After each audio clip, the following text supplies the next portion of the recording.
Conte de fées en français. À l'est du soleil et à l'ouest de la lune, il était une fois un pauvre paysan qui vivait avec sa femme et ses 2 filles dans une petite hutte délabrée dans un village lointain. Sa plus jeune fille se prénommait Ra. Ra était aussi belle qu'elle était sage.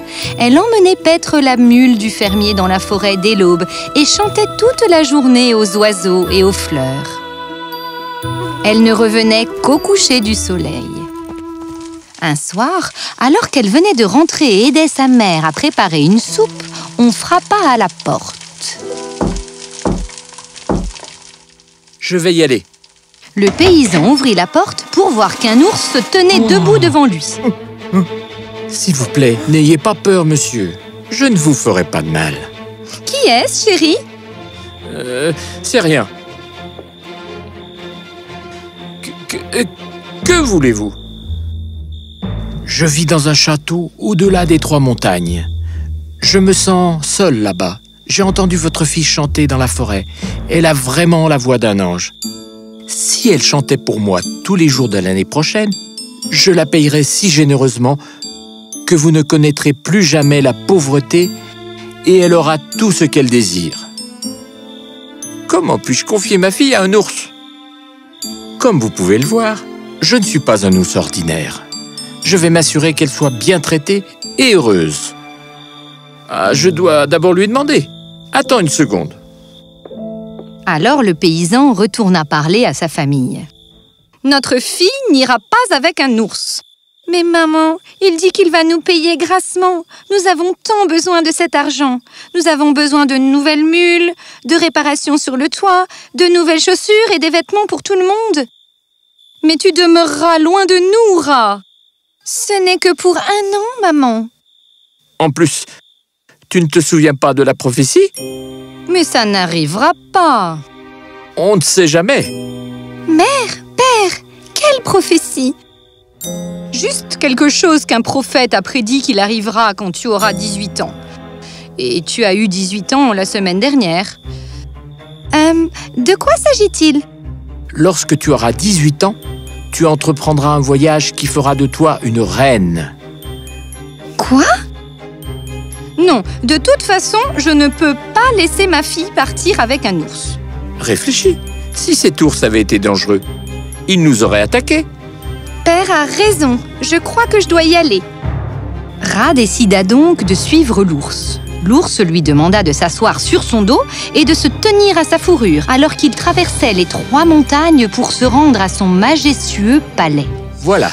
Ce sera votre maison pour l'année qui vient, madame. Et si vous avez besoin de quelque chose, sonnez simplement la cloche d'argent et votre souhait sera exaucé.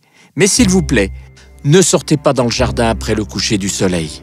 Merci, monsieur ours. Vous devez avoir faim. Voulez-vous un ragoût bien chaud?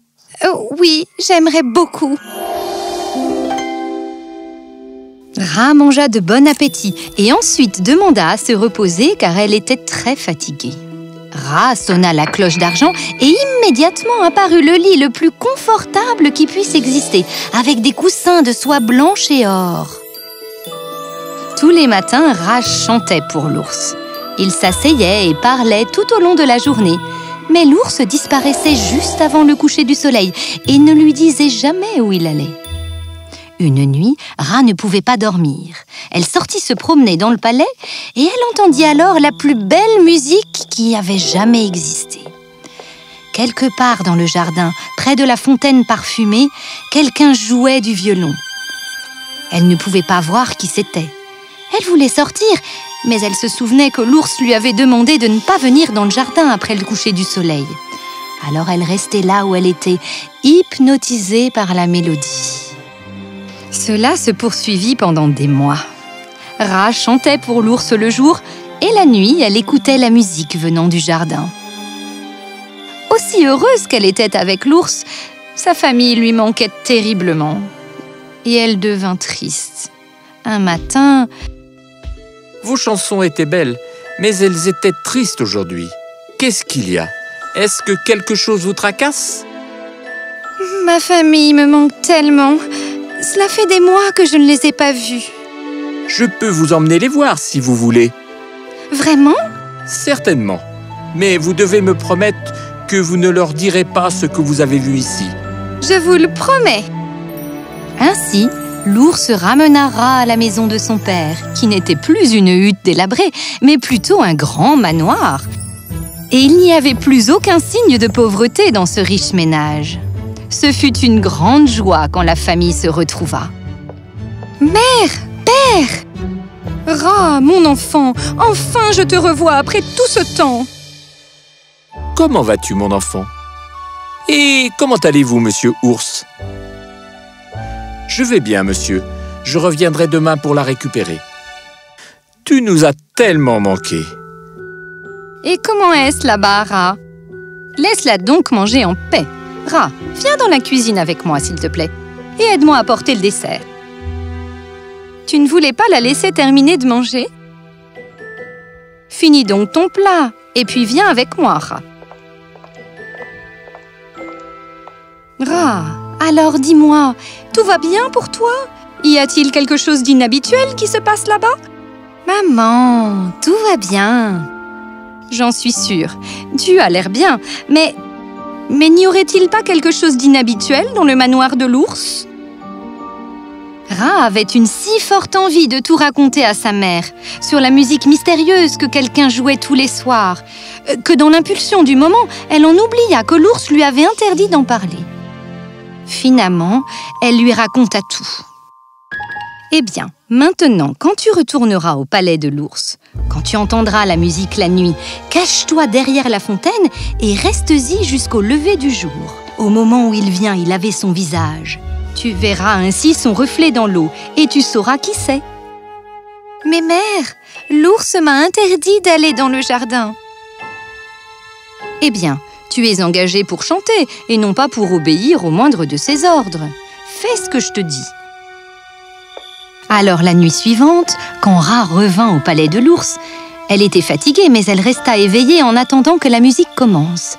Puis, sur la pointe des pieds, elle se cacha derrière la fontaine du jardin. Au lever du jour, elle distingua une silhouette qui venait se laver le visage. Et là, dans l'eau, elle vit le plus beau, le plus magnifique visage qu'elle avait jamais vu de sa vie. « Mon Dieu, tu es si beau !» Oh. Oh, vous avez défié ce que je vous avais demandé. Je suis désolée, mais j'étais tellement curieuse. Si vous aviez attendu un mois de plus, vous auriez pu peut-être me libérer. Mais maintenant, la malédiction ne pourra jamais être brisée. Écoutez, il doit bien y avoir quelque chose que je puisse faire. Je suis comme ça à cause d'une malédiction de la sorcière Elora. Elle veut que j'épouse sa fille parce qu'elle pense que sa fille doit épouser l'homme le plus beau du monde. Quand j'ai refusé, elle m'a jeté ce sort et m'a donné 1 an pour trouver mon amour. Je vous avais trouvé, Ra, mais vous avez tout gâché. Et maintenant, je dois aller à son palais. Je vous aimais, même quand vous étiez un ours. N'y a-t-il aucun moyen de vous débarrasser de la malédiction? Il y a un moyen, mais c'est impossible. Dites-le-moi et je le ferai. Elora vit dans un château, à l'est du soleil et à l'ouest de la lune. Vous devez y arriver dans 7 jours et 7 nuits. C'est le seul moyen. Attendez, où se trouve cet endroit? Mais Ra n'était pas du genre à abandonner. Alors elle marcha pendant 5 jours et 5 nuits dans les forêts les plus profondes, demandant à chaque créature et à chaque oiseau qu'elle rencontrait s'ils savaient où était le château de la sorcière Elora, à l'est du soleil et à l'ouest de la lune. Mais personne ne semblait le savoir.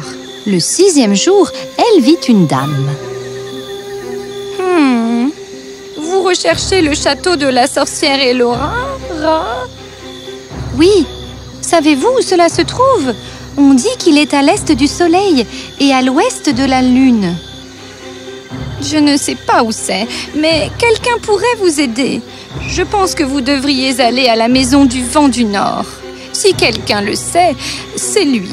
Et si quelqu'un peut vous y amener, il vous le dira. Merci, mais comment puis-je me rendre à la maison du vent du Nord? Mon cheval vous y emmènera. Et quand vous y serez, murmurez-lui à l'oreille de rentrer chez lui et il reviendra vers moi. Prenez ça avec vous. Vous pourriez lui trouver une certaine utilité. Je vous remercie beaucoup. » La vieille dame siffla et un cheval apparut. Il l'emmena loin, très loin, jusqu'à ce qu'elle arrive à la maison du vent du Nord. Elle passa 7 jours et 7 nuits pour atteindre le château d'Elora à l'est du soleil et à l'ouest de la lune. Ce fut la 6e nuit. Puis elle raconta tout au vent du Nord. Le château à l'est du soleil et à l'ouest de la lune? J'y suis allé une fois, mais ce château est si loin. S'il vous plaît, monsieur le vent du Nord, j'ai besoin d'y être demain soir. Il me faut toute mon énergie et beaucoup plus pour y arriver. Je vais devoir passer la nuit à préparer le voyage. Nous partirons à la première lueur de l'aube. En attendant, repose-toi ici. Alors Ra se reposa dans la maison du vent du Nord. Et le lendemain matin, à la première lueur de l'aube, tous deux partirent vers le château, à l'est du soleil et à l'ouest de la lune. Ils volèrent toute la journée et une grande partie de la nuit, jusqu'à ce qu'ils atteignent enfin le château d'Elora. Eh bien voilà, c'est là. Je ne peux pas voler un souffle de plus. Tu dois continuer tout seul, à partir d'ici. Merci, vent du Nord. Merci beaucoup. Bon, allez, il te reste à peine quelques heures avant l'aube du 8e jour. Ra courut au palais. Elora la vit arriver et fit enfermer le prince dans 7 prisons pour l'éloigner d'elle.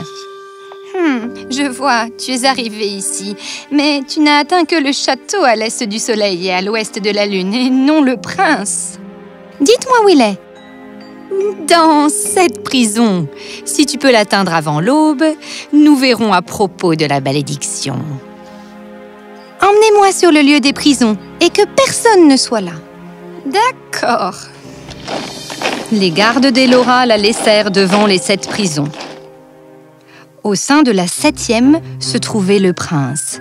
Quand elle fut seule, Ra prit la clé que la vieille dame lui avait donnée et ouvrit chacune des 7 portes, puis rejoignit le prince. Oh, tu es là? Oui, je vous ai retrouvé. Maintenant, votre malédiction sera brisée. Non, pas encore. Elora doit avoir un autre tour dans sa manche. Voilà. Tu as réussi à l'atteindre, hein? Eh bien, bel effort. Alors maintenant, le prince est libre de sa malédiction? Tu es dans mon château, dans ma prison, et tu t'attends à ce que je te libère? Il doit épouser ma fille. Mais ce n'est pas ce qui était prévu. Selon la malédiction, si mon amour m'arrive avant la fin de 7 jours et 7 nuits, je pourrais choisir qui j'épouse. La malédiction dit que si tu es touché par l'amour avant la fin des 7 jours et 7 nuits, tu pourras imposer les conditions que ton épouse devra remplir pour se marier. Or, il n'y a pas de conditions que ma fille ne puisse remplir. Je n'aime pas ta fille. Elle ne sera jamais heureuse avec moi, Elora. L'amour et toutes ces bêtises. Donne-moi tes conditions.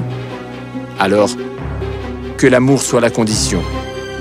Quand 2 personnes s'aiment, leur cœur se déplace en harmonie comme un seul. Et la meilleure façon d'évaluer ça, c'est la musique.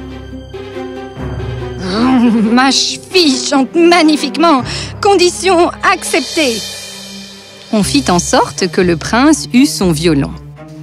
La fille d'Elora tenta sans succès de chanter au son du violon. La, vous et moi pour toujours. Arrêtez ce son misérable. Et puis ce fut au tour de Ra. La la la la la la. Nous sommes faits pour être ensemble. Le prince joua et Ra chanta, et ensemble ils créèrent une mélodie si envoûtante que même Elora s'en extasia et tomba sous son charme. Je ne comprends pas. Ma fille chante aussi magnifiquement. Alors, pourquoi ne pouvait-elle pas chanter avec le prince? Parce que nous ne nous aimons pas, mère. Et donc, nos cœurs ne bougent pas en harmonie, alors que Ra est le prince. Qu'il se marie, mère. Qu'il se marie, mère. Libérez-le de sa malédiction. Alors, Elora libéra le prince de sa malédiction. Elle et sa fille disparurent à jamais et personne ne sut jamais où. Ra et le prince quittèrent le palais, vécurent pour la vie heureux, ensemble et pour toujours.